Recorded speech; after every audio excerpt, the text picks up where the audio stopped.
Public transport নিয়ে আপনি শুরুতে একটু বলছিলেন তারেক রহমান বাসে চড়ে কি চড়ে না।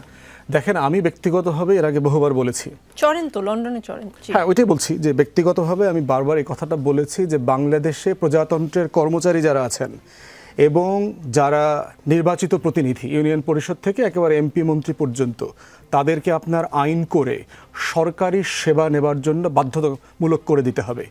তাদের সবাইকে সরকারি হাসপাতালে ট্রিটমেন্ট নিতে হবে, প্রাইভেট হাসপাতালেও না। বাংলাদেশের এভার কেয়ারে সে যেতে পারবে না, ইউনাইটেড যেতে পারবে না। বাংলাদেশে সে রাষ্ট্রের দেয়া বাসে চড়তে হবে। বাংলাদেশে তার ছেলে মেয়েদেরকে বাংলা মিডিয়াম সরকারি স্কুলে পড়তে হবে।